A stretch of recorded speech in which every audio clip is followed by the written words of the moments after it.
안녕하세요. 책 읽는 문학관 여운입니다. 오늘 낭독해드릴 작품은 안데르센의 동화입니다. 안데르센은 아이들의 반짝이는 눈빛보다 더 고귀한 것은 없으며 또 아이들의 제잘거리는 소리보다 더 아름다운 음악은 없다라고 말할 정도로 아이들의 순수한 마음을 발견했습니다. 어린아이에 대한 안데르센의 절대적 신뢰는 당시 비참했던 유럽 사회의 어린이들에게 커다란 용기와 희망을 주었고 어른과 아이 모두에게 친근한 동화는 시간이 흐를수록 빛을 발하며 세대를 이어 새롭게 읽히고 있습니다. 그의 동화가 두루 사랑받는 이유는 가난하고 우울했던 현실을 꿈과 환상의 동화적 세계로 표출했기 때문인데요. 그만큼 안데르센은 매 작품마다 놀라운 상상력과 재치 넘치는 유머로 꿈과 용기, 그리고 사랑과 희망의 메시지를 전합니다. 오늘날 안데르센은 구전 민담의 원형을 넘어서서 동화 장르를 개척한 동화의 선구자로 인정받고 있는데요. 못생긴 새끼오리, 눈의 여왕, 성냥팔이 소녀, 빨간 구두, 나이팅게일 등 생전에 남긴 200여 편의 동화는 불멸의 이야기라는 찬사를 받으며 100여 개가 넘는 언어로 번역되었습니다. 동화뿐만 아니라 소설, 시, 극작 등 다양한 분야에서 활약한 그는 자신이 관찰하고 상상한 모든 것을 현실로 불러들이고 이를 생동감 있게 묘사하는 데 천부적인 소질을 타고난 작가이자 예술가로 평가되고 있죠. 안데르센은 어린이들만을 독자로 한정짓지 않고 어른까지 읽을 수 있는 동화를 썼는데요. 내가 쓴 이야기들은 어린이를 위한 것일 뿐만 아니라 어른을 위한 것이기도 하다. 어린이들은 단지 내 이야기의 표면만을 이해할 수 있으며 성숙한 어른이 되어서야 온전히 내 작품을 이해할 수 있기 때문이다 라고 말할 만큼 환상의 세계를 그리되 현실을 담아내며 신랄한 풍자를 섞었습니다. 또 낭만주의의 환상적인 작품 세계를 계승한 것으로 행복한 결말만이 아닌 음산하고 기괴한 분위기를 풍기는 것들도 있죠. 안데르센은 자신의 삶을 바탕으로 한 이야기가 많아 동화임에도 불구하고 사실적인 감동을 전했고 여기서 그치지 않고 환상동화답게 재치와 유머를 곁들였습니다. 그래서 안데르센의 동화를 읽으면 세월이 지날수록 인상 깊은 구절과 장면이 생생하게 떠오르게 되지요. 오늘은 더 클래식 발행의 안데르센 단편선 중 어머니 이야기, 성냥팔이 소녀, 빨간 구두 이렇게 세 작품 낭독해드리겠습니다. 즐겁고 편안한 시간 되세요. 구독과 좋아요는 사랑입니다.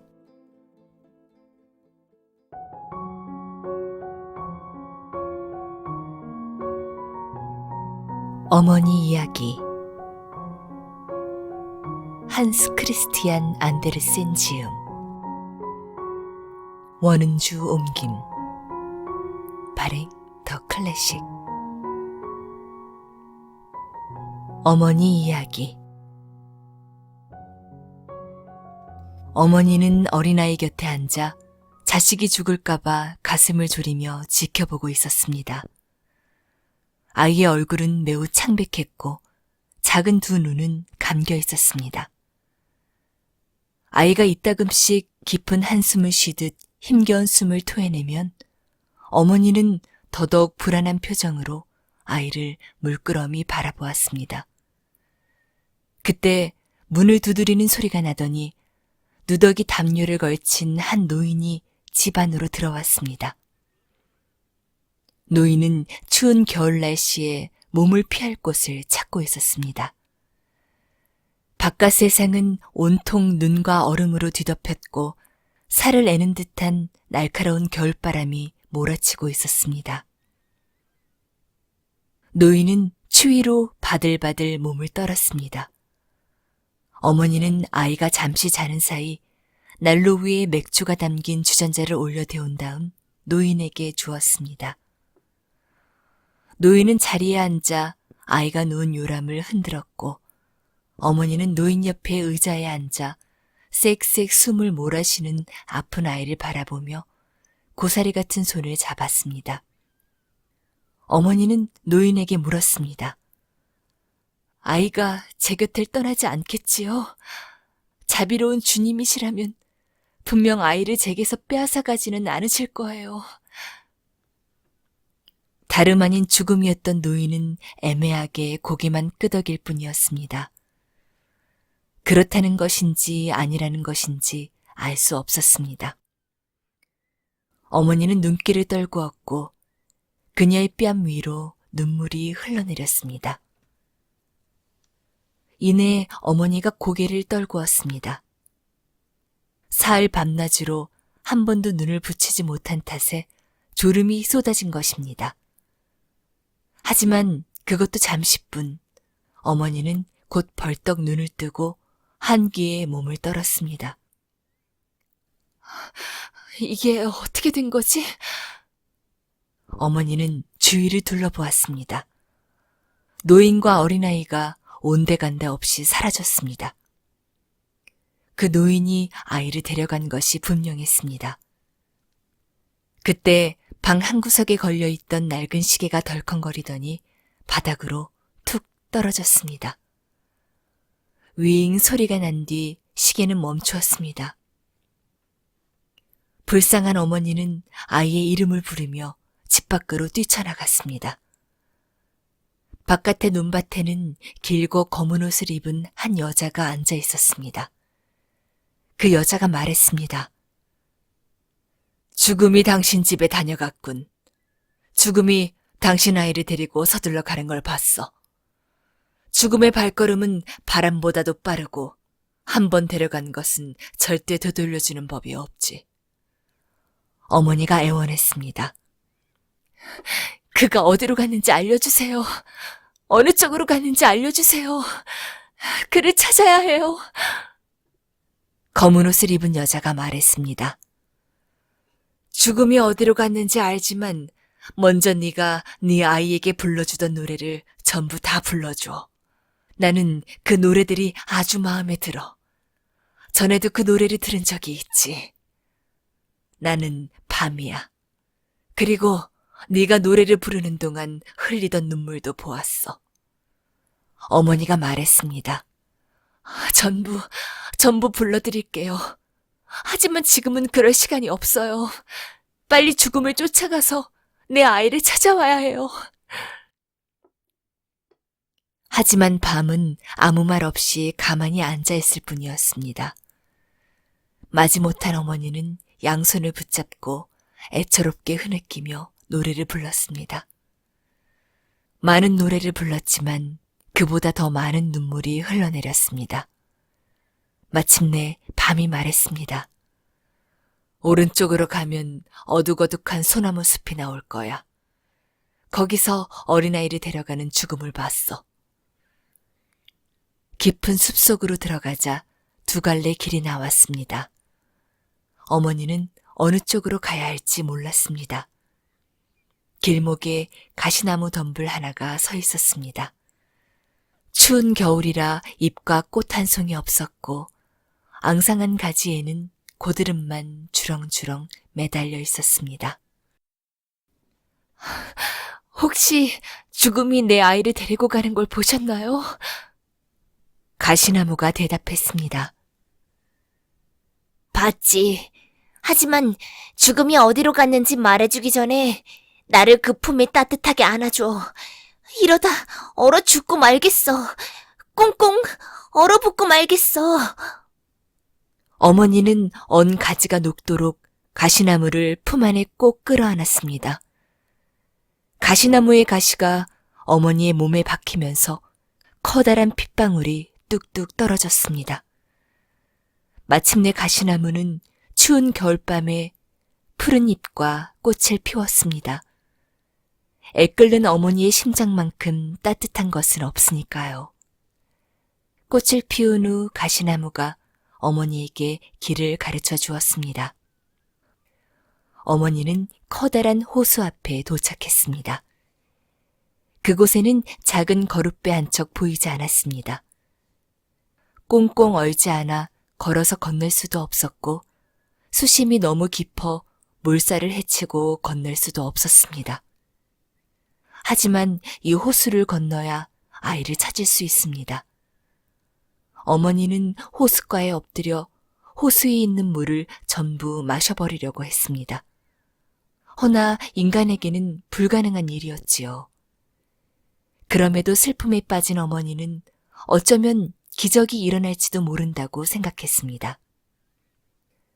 호수가 말했습니다. 안 돼. 그래봐야 소용없어. 한 가지 거래를 하지. 나는 진주를 모으는 걸 좋아하는데 네 눈은 내가 여태껏 본 것 중 가장 순결한 진주구나. 그 두 눈을 내게 준다면 널 호수 건너편의 온실에 데려다 주마. 죽음은 그곳에 살며 나무와 꽃을 기르지. 그 나무와 꽃 하나하나가 인간의 생명이야. 어머니는 흐느끼며 대답했습니다. 내 아이를 찾을 수만 있다면 뭔들 못 드리겠어요.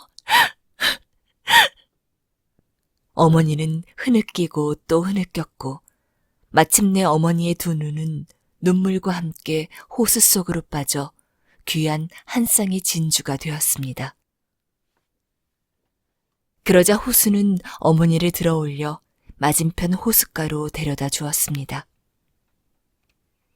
그곳에는 길이가 1.5km나 되는 기이한 집 한 채가 있었습니다. 그 집은 숲과 동굴로 뒤덮인 산인지 나무로 지은 집인지 알 수가 없었습니다. 불쌍한 어머니는 눈물을 흘려 눈이 빠져버린 탓에 앞을 볼 수가 없었으니까요. 어머니가 물었습니다. 어디로 가야 내 아이를 데려간 죽음을 찾을 수 있나요? 죽음의 온실을 돌보는 머리가 희끗희끗한 노파가 말했습니다. 그는 아직 돌아오지 않았네. 어떻게 여기로 온 게지? 누가 널 도와준 게냐? 어머니는 대답했습니다. 하느님이 도와주셨어요. 하느님은 저희를 가엾게 여기신답니다. 부인께서도 저를 가엾게 여기시고 온정을 베풀어 주세요. 어디로 가야 제 아이를 찾을 수 있나요? 노파가 대답했습니다. 난 몰라. 그리고 너는 앞이 안 보이는구나. 오늘 밤 수많은 꽃과 나무들이 시들었어. 죽음이 곧 돌아와 새 묘목들을 심을 거야. 너도 알다시피 모든 인간에게는 생명의 나무 또는 생명의 꽃이 있지. 생김새는 다른 식물들과 똑같지만 심장이 뛰어. 아이들의 심장도 마찬가지야. 어쩌면 넌 네 아이의 심장이 뛰는 소리를 알아들을 수 있을지도 모르겠구나. 그런데 내가 더 많은 걸 알려주면 내게는 무엇을 줄 거지? 애끓는 어머니가 대답했습니다. 저는 드릴 게 아무것도 없어요. 하지만 부인을 위해서라면 세상 끝까지라도 가겠어요. 노파가 대답했습니다. 난 그곳에 볼 일이 없네. 그 대신 내 길고 검은 머리카락을 줘. 그 아름다운 머리카락이 마음에 드는구나. 그 대가로 내 하얀 머리카락을 주마. 그러면 되겠지? 그것만 드리면 되나요? 그렇다면 기꺼이 드릴게요. 어머니는 아름다운 머리카락을 노파의 눈처럼 하얀 머리카락과 바꾸었습니다. 어머니와 노파는 죽음의 커다란 온실 안으로 들어갔습니다. 그곳에는 기이하게 마구잡이로 뻗어나는 나무와 꽃이 무성했습니다. 유리 그늘 아래에는 고운 히아신스와 나무처럼 튼튼한 커다란 모란나무들이 있었습니다. 수생식물도 있었습니다. 어떤 것들은 생기가 넘쳤지만 어떤 것들은 물뱀에 칭칭 감기고 줄기에는 검은 개들이 매달려 있어서 시들시들했습니다. 그리고 위풍당당한 야자수와 떡갈나무, 플라타너스가 서 있고 그 곁에는 파슬리와 타임이 있었습니다. 각각의 나무와 꽃에는 이름이 있었으며 인간의 생명과 연결되어 있었습니다. 중국에 사는 사람일 수도 있고 그린란드에 사는 사람일 수도 있고 세계의 어딘가에 사는 사람일 수도 있습니다. 커다란 나무들 중 일부는 작은 화분에 심겨져 있어서 숨이 막힌 나머지 금방이라도 화분을 뚫고 나올 것 같았습니다. 작고 약한 꽃들은 기름진 땅에 심겨져 있으며 이끼로 둘러놓고 아주 세심한 보살핌을 받고 있었습니다.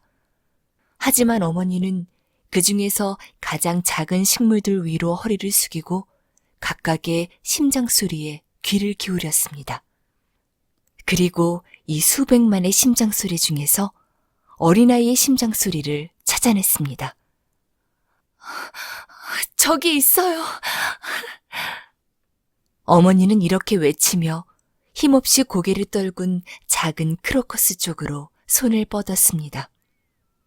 노파가 말했습니다. 그 꽃 만지지 마. 대신 여기서 기다리려무나.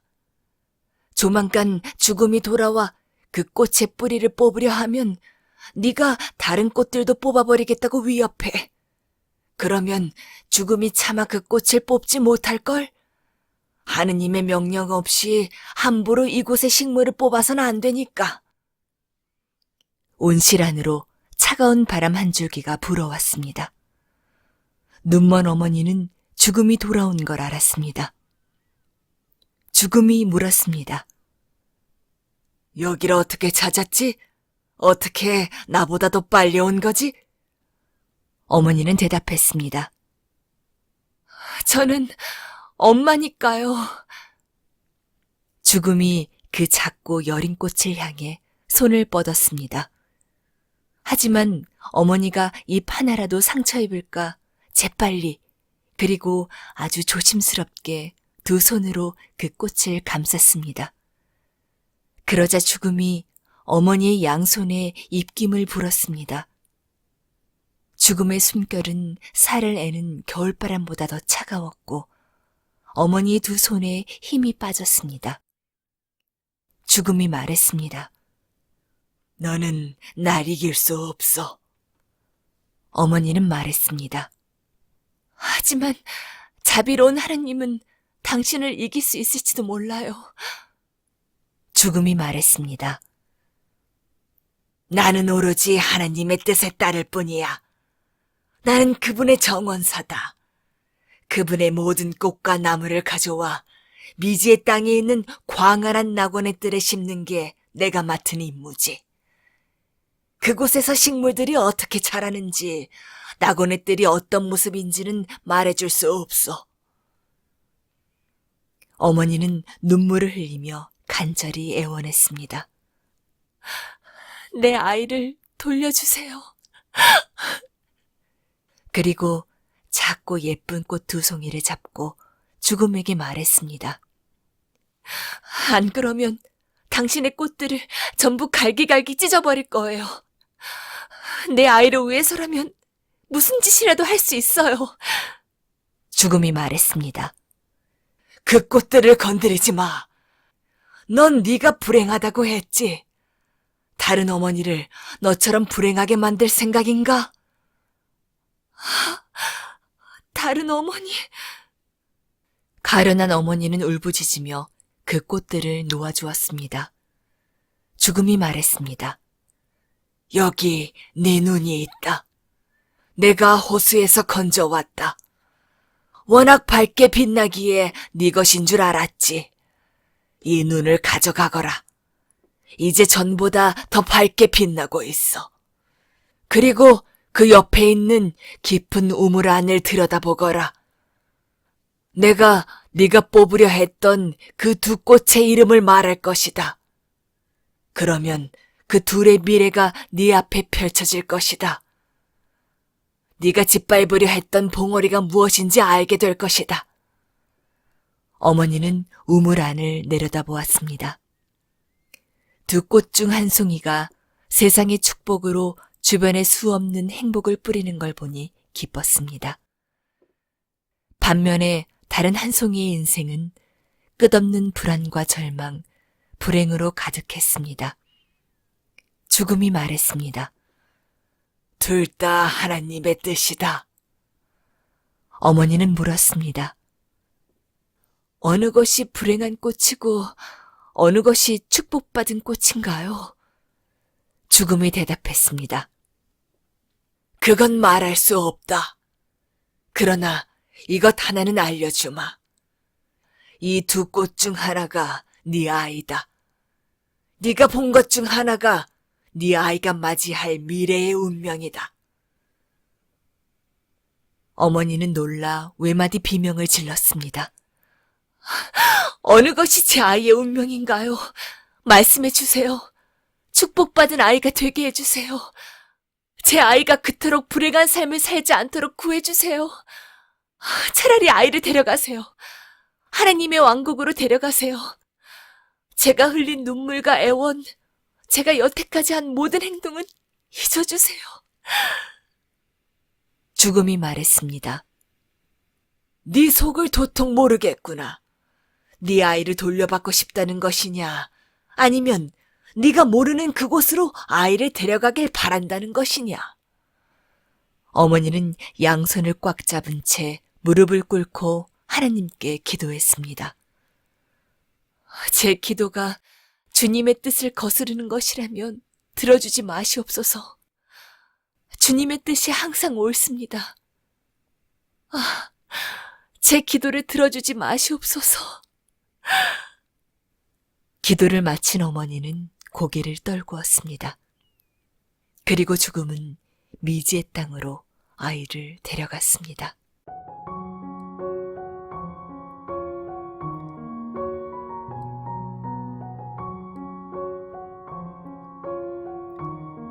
성냥팔이 소녀.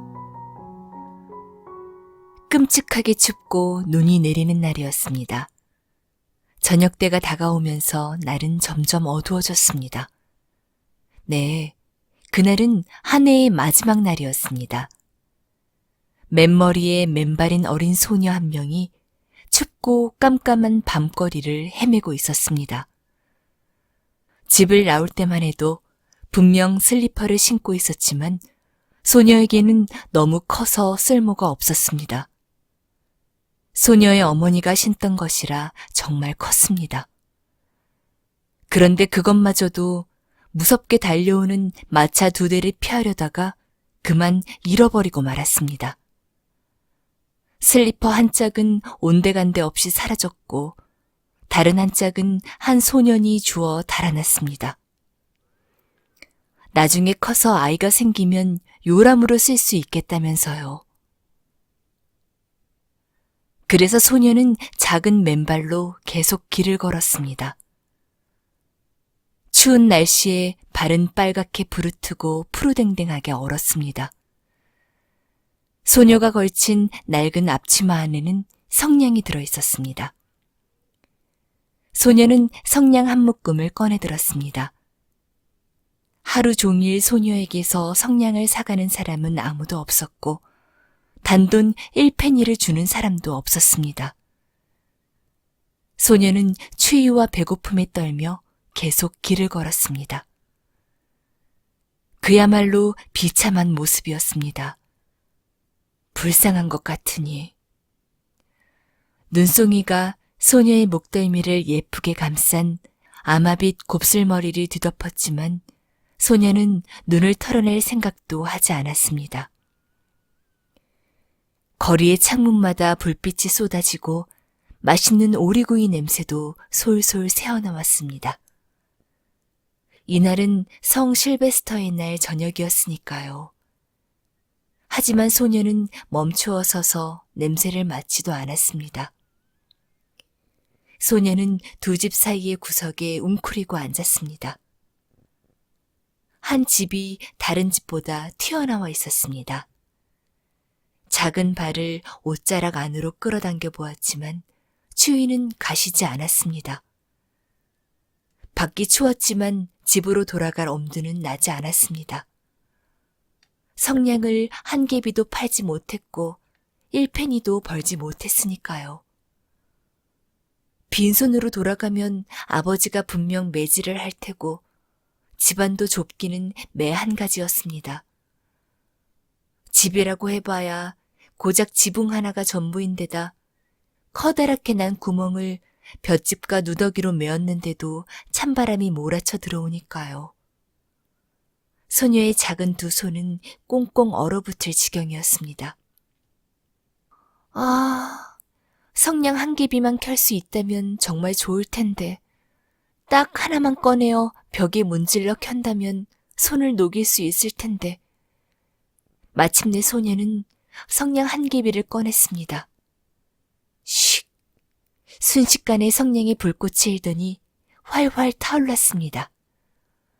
소녀가 그 위로 양손을 올리자 작은 촛불처럼 따뜻하고 밝은 불꽃이 일어났습니다. 정말이지 작고 근사한 불빛이었습니다. 소녀는 마치 노쇠다리가 달리고 노쇠삽과 부젓가락이 있는 커다란 난로 앞에 앉아있는 듯한 기분이 들었습니다. 불꽃은 매우 성스럽게 타오르고 너무나 따뜻해 소녀는 발도 녹일까 싶어 두 발을 뻗었습니다. 그런데 그때 불이 꺼지면서 스토브는 사라지고 소녀의 손에는 반쯤 탄 작은 성냥 한 개비만 남았습니다. 소녀는 성냥 한 개비를 더 꺼내 벽에 그었습니다. 성냥불의 빛이 벽을 비추자 벽이 베일처럼 투명해지더니 방안이 훤히 들여다 보였습니다.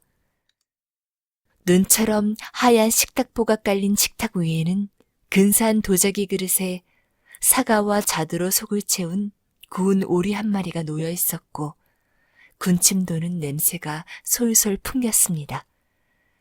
그런데 신기하게도 구운 오리가 접시에서 풀쩍 뛰어내리더니 가슴에 나이프와 포크를 꽂은 채로 뒤뚱거리며 불쌍한 소녀에게 걸어오는 게 아니겠어요? 그 순간 성냥불이 다시 꺼졌고 두껍고 눅눅한 벽만 남았습니다. 소녀는 성냥 한 개비를 더 켰습니다. 이제 소녀는 화려한 상점의 유리문 사이로 본 그 어떤 것보다 더 크고 화려한 크리스마스 트리 아래에 앉아 있었습니다. 푸르른 가지마다 1000개의 초가 타올랐고 가지에 걸린 화사한 그림들이 소녀를 내려다보는 것 같았습니다. 다시 성냥불이 꺼졌습니다. 크리스마스의 불빛이 점점 더 높이 솟아올라 하늘의 별처럼 반짝거렸습니다. 그 별 중에 하나가 떨어지며 별똥별처럼 긴 꼬리를 남겼습니다. 누군가 죽어가고 있구나. 라고 소녀는 생각했습니다. 소녀를 사랑해주던 유일한 분, 지금은 돌아가신 소녀의 할머니가 별이 떨어지면 영원히 하늘로 올라간다는 뜻이라고 말해주었습니다. 소녀는 다시 한번 성냥을 벽에 그었고 다시 온 사방이 환해졌습니다. 이 환한 빛 속에서 소녀는 영원처럼 맑고 빛났으며 아주 다정해 보이는 할머니와 함께였습니다. 소녀는 외쳤습니다. 할머니, 저도 데려가 주세요. 성냥불이 꺼지면 할머니도 사라진다는 건 알아요. 따뜻한 난로처럼, 맛있는 오리구이처럼, 커다랗고 멋진 크리스마스 트리처럼 할머니도 사라질 거잖아요. 소녀는 할머니를 붙잡고 싶은 마음에 남은 성냥을 전부 벽에 그었습니다. 그러자 정오보다 더 환한 빛이 켜졌습니다. 이렇게 아름답고 커다란 할머니는 처음이었습니다. 할머니는 소녀를 품속에 끌어안았고 둘은 하늘 위로 날아갔습니다. 추위도 배고픔도 걱정거리도 없는 환하고 기쁨이 넘치는 곳, 인간이 도달할 수 없는 그곳으로 할머니와 소녀가 날아간 곳은 축복받은 자들의 땅이었습니다. 하지만 추운 새벽녘이 되어 지나가던 행인이 벽에 기대어 앉은 이 불쌍한 소녀를 발견했습니다. 빨갛게 얼은 뺨에 미소를 짓고 있었습니다. 소녀는 지난해의 마지막 밤에 얼어 죽고 만 것입니다. 새의 태양이 자그마한 소녀의 죽음을 비추었습니다. 소녀는 여전히 손에 성냥 한 다발을 든 채 빳빳하게 굳어 있었습니다. 사람들은 말했습니다. 아휴, 애가 몸을 녹이려고 했나 봐. 아무도 그 소녀가 지난밤에 얼마나 근사한 것들을 보았는지, 새해의 기쁨 속에서 할머니와 함께 얼마나 빛나는 곳으로 갔는지 상상도 하지 못했습니다.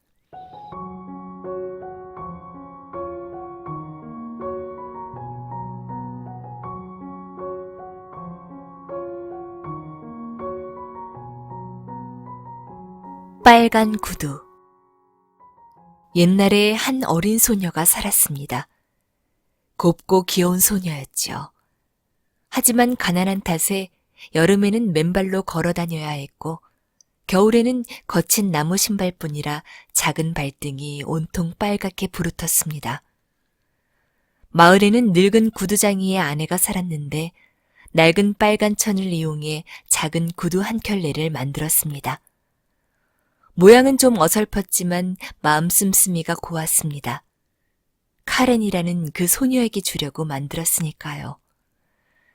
빨간 구두를 받은 소녀는 어머니가 땅에 묻히는 날 처음으로 그 구두를 신었습니다. 빨간 구두는 장례식에 어울리지 않았지만 다른 구두가 없었습니다.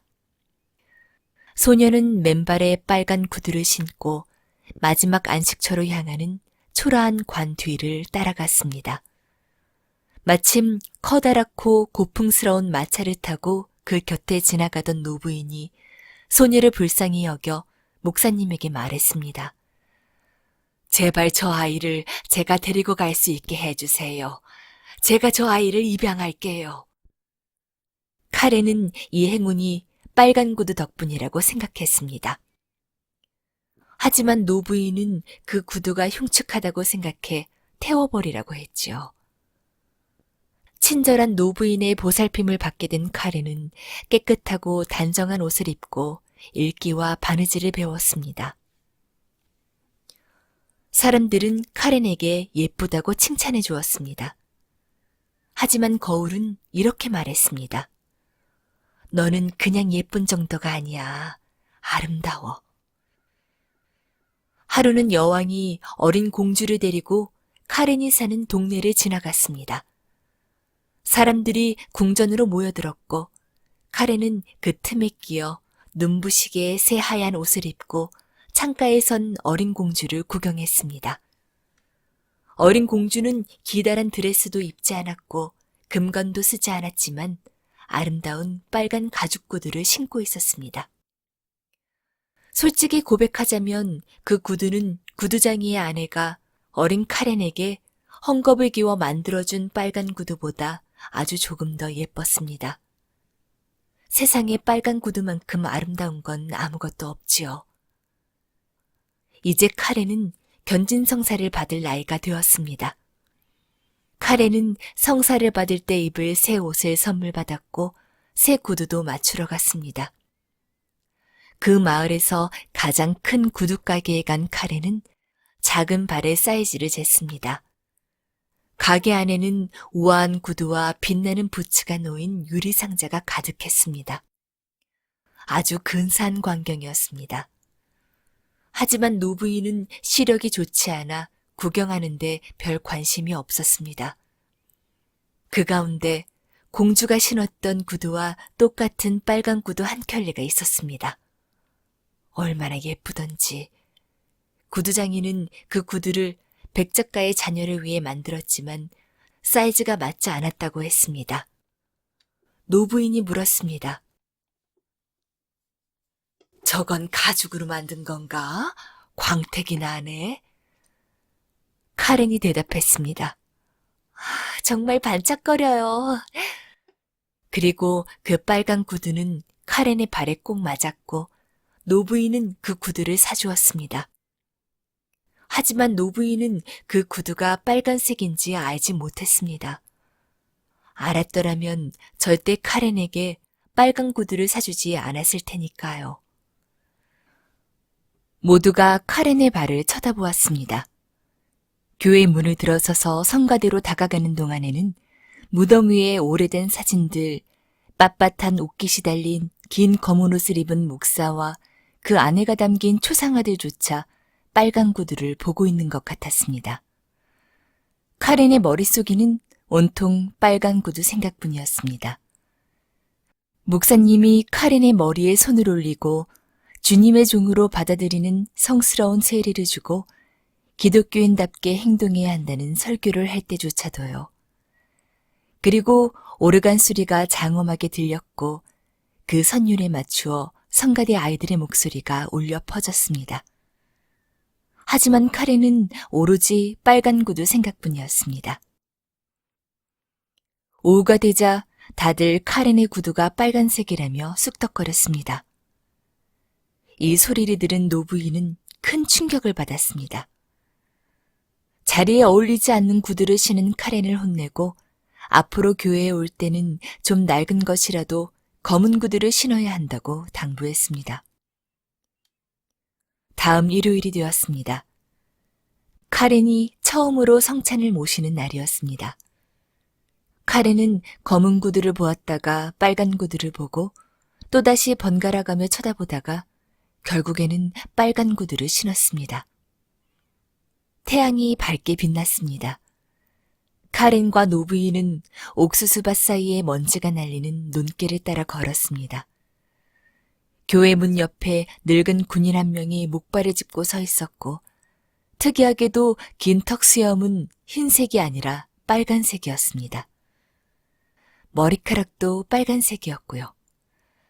그 군인은 바닥으로 몸을 숙이더니 노부인에게 구두를 닦아도 되겠냐고 물었습니다. 그러자 카렌도 작은 발을 내밀었습니다. 늙은 군인이 말했습니다. 이거 참 근사한 댄싱 구두네. 네가 춤을 출 때 벗겨지지 않고 단단히 붙어 있을 거야. 그러고는 손으로 구두 바닥을 툭툭 두드렸습니다. 노부인은 늙은 군인에게 돈 몇 푼을 건넨 다음 카렌과 함께 교회로 들어섰습니다. 교회 안의 모든 사람과 그림이 카렌의 빨간 구두를 쳐다보았습니다. 카렌은 제단 앞에서 무릎을 꿇고 입술에 금잔을 대었을 때도 온통 빨간 구두 생각뿐이었습니다. 성찬잔 안에서 빨간 구두가 헤엄을 치고 있는 것 같았습니다. 카렌은 찬송가를 부르는 것도 기도를 올리는 것도 잊었습니다. 이제 신도들이 교회를 떠났고 노부인은 마차에 올랐습니다. 카렌이 부인의 뒤를 따라가려 한 발을 드는 순간 늙은 군인이 말했습니다. 그거 참 멋있는 댄싱 구두네. 그러자 카렌의 발이 저도 모르게 움직이며 춤을 추었고 한 번 시작한 발은 멈추지 않고 계속 춤을 추었습니다. 마치 구두가 카렌을 사로잡은 것 같았습니다. 카렌은 춤을 추며 교회 모퉁이로 돌아갔고 멈출 수가 없었습니다. 마부가 달려와 카렌을 붙잡아 마차 안에 태웠습니다. 하지만 카렌의 발은 멈추지 않고 계속 춤을 추었고 선량한 노부인의 발을 수없이 밟았습니다. 마침내 구두를 벗은 후에야 발이 멈추었습니다. 빨간 구두를 옷장에 넣어두었지만 카렌은 수시로 그 구두를 들여다보았습니다. 이제 노부인은 병에 걸려 알아누웠고 의사는 부인이 얼마 살지 못할 거라고 했습니다. 노부인의 곁을 지키며 간병할 사람이 필요했고 그것은 다름 아닌 카렌이 해야 할 일이었습니다. 마침 그 마을에서 성대한 무도회가 열렸고 카렌도 초대를 받았습니다. 카렌은 회복할 기미가 보이지 않는 노부인을 바라보다 빨간 구두를 보았고 그냥 신어보기만 하는 것은 그리 큰 죄가 아닐 거라고 생각했습니다. 그건 사실이었죠. 그러나 빨간 구두를 신은 카렌은 어느새 무도회장으로 가 춤을 추기 시작했습니다. 하지만 카렌이 오른쪽으로 가려고 하면 구두는 왼쪽으로 가며 춤을 추었습니다. 또 무도회장 위쪽으로 올라가려고 하면 구두는 끈질기게 무도회장 아래쪽으로 내려갔습니다. 그러다가 카렌은 춤을 추며 길거리로 나왔고 마을의 성문을 빠져나갔습니다. 그렇게 카렌은 계속 춤을 추며 어둑한 숲으로 들어갔습니다. 나무 꼭대기 사이로 무언가 빛나고 있었고 카렌은 그것이 달이라고 생각했습니다. 둥그렇기 때문이지요. 하지만 그것은 달이 아닌 빨간 수염이 달린 늙은 군인의 얼굴이었습니다. 그 군인은 앉아서 고개를 끄덕이며 말했습니다. 아주 예쁜 댄싱 구두구나. 이제 카렌은 더럭 겁이 났습니다. 빨간 구두를 벗어던지려 했지만 구두는 발에 찰싹 달라붙어 떨어지지 않았습니다. 카렌은 스타킹을 찢어버렸습니다. 하지만 여전히 구두는 발에 찰싹 붙어 있었고 카렌은 비가 오든 햇볕이 나든 낮이든 밤이든 들판과 풀밭을 가로지르며 춤을 추어야 했습니다. 밤은 무시무시할 정도로 적막했습니다. 카렌은 춤을 추며 교회 마당으로 갔습니다. 그곳의 죽은 자들은 춤을 추지 않았습니다. 그보다 훨씬 나은 할 일이 있었으니까요. 카렌은 억센 양채 식물이 자라는 무덤에라도 앉고 싶었습니다. 하지만 카렌은 단 한순간도 쉴 수 없었습니다. 춤을 추며 열려있는 교회 문 앞으로 다가가자 천사 한 명이 보였습니다. 천사는 길고 하얀 옷을 입었고 어깨에서 돋아난 날개가 땅에 닿아 있었습니다. 얼굴은 근엄하고 심각했으며 손에는 넓고 빛나는 검을 쥐고 있었습니다. 천사가 말했습니다. 너는 춤을 추어라. 네 빨간 구두를 신고 춤을 추어라. 창백해지고 차가워질 때까지, 피부가 쪼그라들어 해골이 될 때까지 춤추어라. 집집마다 돌아다니며 춤추어라. 건방지고 오만한 아이들이 사는 집에 문을 두드리고 경고의 말을 전하라. 춤추어라. 너는 계속 춤을 추어라. 자비를, 카렌이 외쳤습니다. 하지만 구두가 춤을 추며 카렌을 들판으로 멀리 멀리 데려가는 탓에 천사의 대답은 듣지 못했습니다. 어느 날 아침 카렌은 춤을 추다가 잘 아는 집 앞을 지났습니다. 그 집 안에서 장송곡이 흘러나왔고 꽃으로 장식한 관 하나가 나왔습니다. 이제야 카렌은 후견인인 노부인이 돌아가셨다는 사실을 알았습니다. 카렌은 모두에게 버림받고 주님의 천사에게 저주를 받은 기분이었습니다. 카렌은 계속해서 춤을 추며 음울한 밤길을 돌아다녔습니다. 구두가 가시나무와 나무 구루터기를 지나가자 살갗이 긁혀 피가 났습니다. 춤을 추며 황무지를 가로질러 외딴 집에 도착했습니다. 카렌은 그곳에 사형 집행인이 살고 있다는 것을 알고 있었습니다. 카렌은 손가락으로 창문을 두드리며 애원했습니다. 나오세요. 나오세요. 저는 춤을 추어야 해서 안으로 들어갈 수가 없어요. 그러자 사형 집행인이 말했습니다. 내가 누군지 아느냐? 사악한 죄인들의 머리를 잘라내는 게 바로 나다. 그런데 내 도끼가 지금 철컹거리는구나. 카렌이 말했습니다. 제 머리를 자르지 마세요. 그러면 제 죄를 회개할 수 없을 테니까요. 대신 빨간 구두를 없앨 수 있게 제 발을 잘라주세요. 카렌은 고해를 했고 사형 집행인은 카렌의 빨간 구두만을 잘라냈지만 구두에 붙은 발가락이 떨어져 나가는 듯한 날카로운 통증을 느꼈습니다. 그렇게 빨간 구두는 계속 춤을 추며 들판을 가로지르고 깊은 숲속으로 들어갔습니다. 카렌이 제대로 걷지 못하자 사형 집행인은 카렌에게 목발을 주고 회개한 자들이 부르는 찬송가를 가르쳐 주었습니다. 카렌은 도끼를 휘둘러준 사형 집행인의 손에 키스를 하고 황무지를 걸어갔습니다. 카렌은 말했습니다.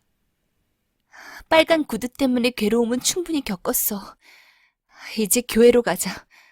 사람들이 나를 보면 가엾게 여길 거야.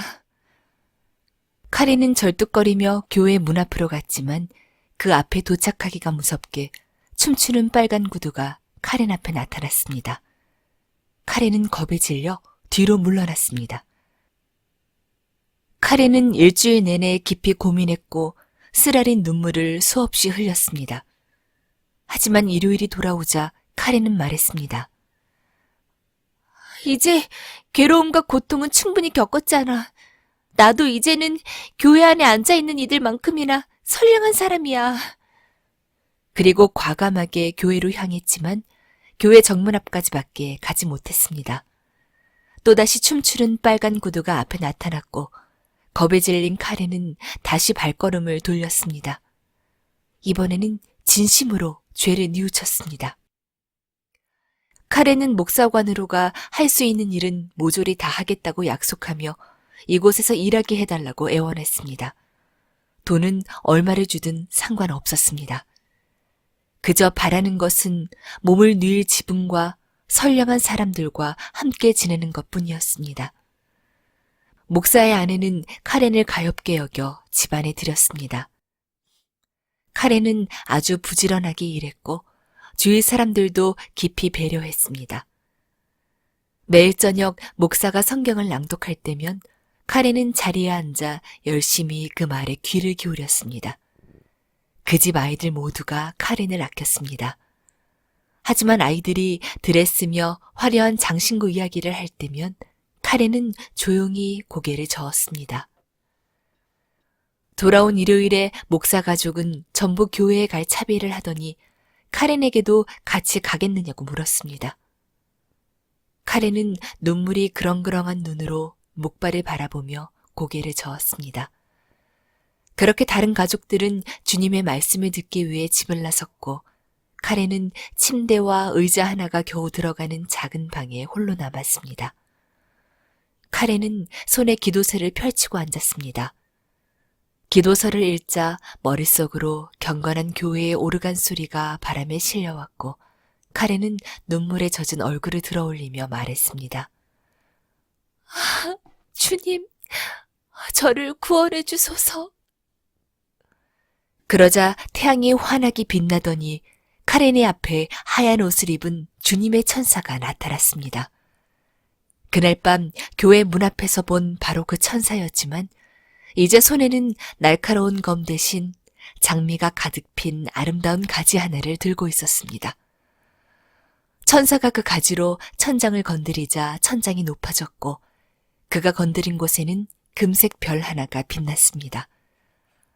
천사가 벽을 건드리자 벽이 넓어졌고 선율이 흘러나오는 오르간이 보였습니다. 또한 목사와 아내가 담긴 오래된 초상화들, 줄줄이 의자에 앉아 찬송가 책을 보며 노래를 부르는 신도들도 보였습니다. 교회가 이 가련한 소녀의 작은 방으로 온 것이거나 소녀가 교회로 간 것이었습니다. 카렌은 목사댁 하인들 가운데 앉았습니다. 그들은 찬송가를 마치고 눈을 들더니 고개를 끄덕였습니다. 잘 왔다, 카렌. 카렌은 말했습니다. 주님의 은총 덕분이에요. 오르간이 다시 선율을 뽑아냈고 성가대 아이들의 목소리는 그 어느 때보다도 감미롭고 사랑스럽게 울려 퍼졌습니다. 환한 햇살이 창 안으로 카렌이 앉은 신도석 위로 따사로운 햇살을 뿌렸습니다. 카렌의 심장은 햇살과 평화, 기쁨으로 가득한 나머지 터지고 말았습니다. 카렌의 영혼은 햇살을 타고 주님께 올라갔고 천국에서 빨간 구두에 대해 묻는 사람은 아무도 없었습니다.